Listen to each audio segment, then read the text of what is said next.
Hey there, St. Luke. Pastor Ben coming to you from my home this afternoon. Want to share a couple of thoughts with you devotionally here. If you're like me, you're feeling the Easter slump this week, the post Easter tiredness, the weariness that comes along with that.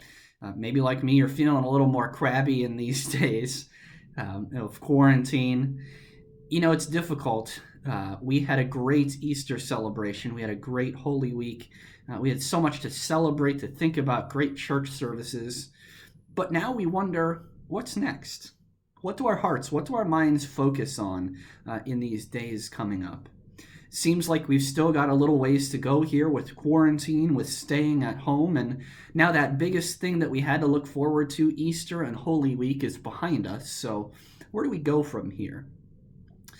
Next weekend in worship, the gospel reading is going to be Luke chapter 24, that account of the disciples on the road to Emmaus. If you're looking in your Bible with me, this starts in Luke chapter 24 at verse 13. And we hear that two disciples are on their way to Emmaus from Jerusalem, and this is on Easter Day.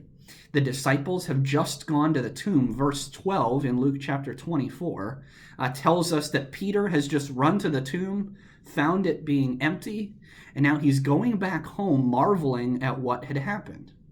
And the very next thing that we hear is about these two disciples making their way home to Emmaus.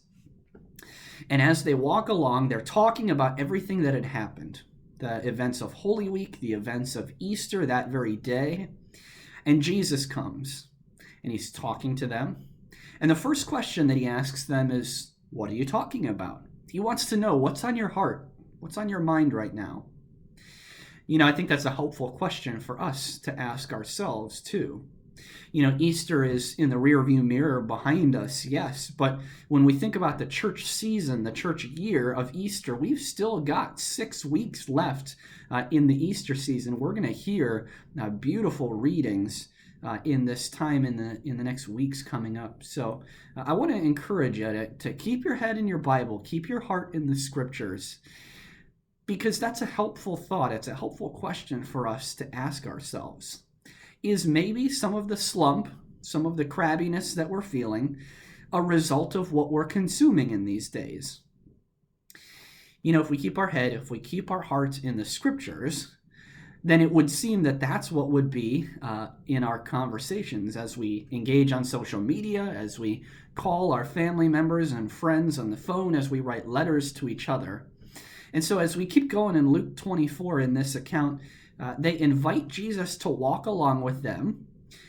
And there's this interesting conversation that takes place back and forth between Jesus, these disciples. One of them's name is Cleopas, and he says, are you the only person who doesn't know what's gone on in Jerusalem in the last week? And he tells Jesus about what had happened to the very guy he was talking to, Jesus himself.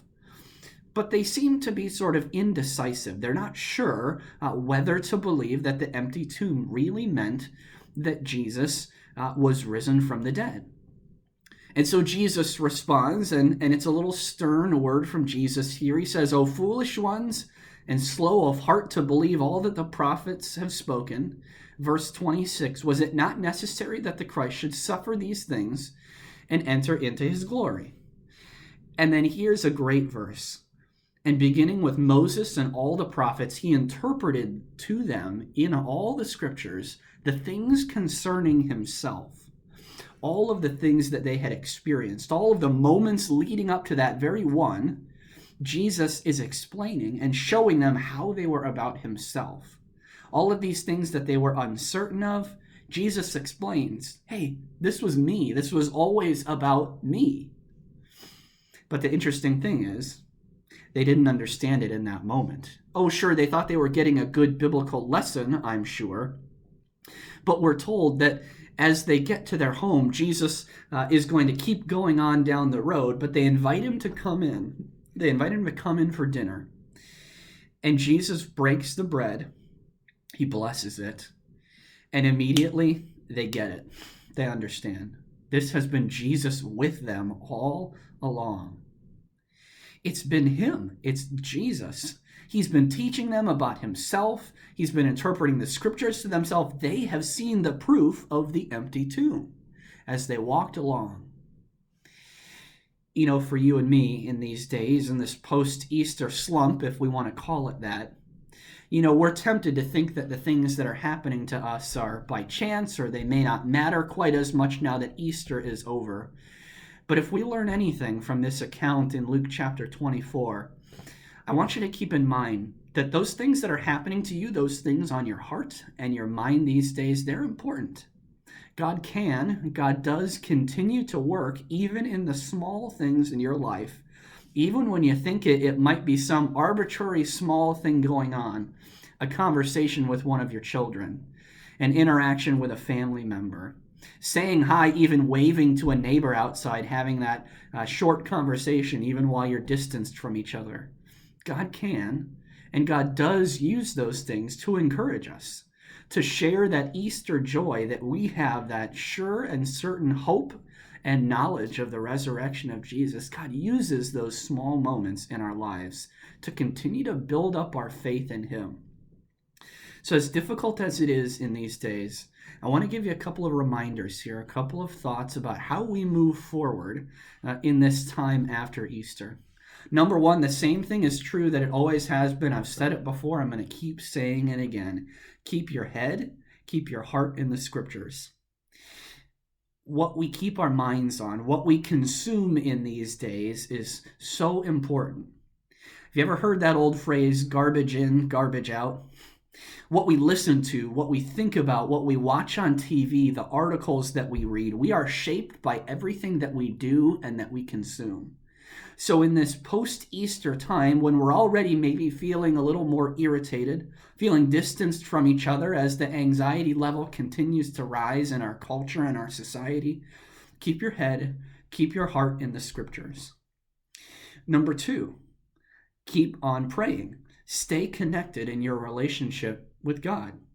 Bring him your concerns. Pour out your heart before God in prayer, whatever it is that you're feeling in these moments, whether it's the joy of Easter or whether it's some sadness that this distance that we're all feeling from each other continues.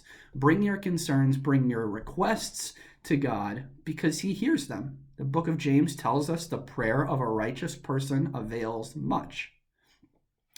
And number three, and specifically with Luke chapter 24, reach out to somebody. Have that Emmaus moment on the road this week. Vicar Brian told you this a couple of weeks ago in a devotion too. Don't stop calling each other. Don't stop encouraging each other. Don't stop being in contact with those that you love. Because it's as you have those conversations, as you interact, Jesus comes alongside of us even when we don't realize it or expect it. And that's when he does some of his best, most encouraging work. St. Luke, I love you. I miss seeing you in person. It is so strange to be away from you, but the Lord is with you. Your church loves you. We're here for you. And so I pray that the Lord blesses you in the days and the weeks to come. I can't wait to see you again in person. God bless.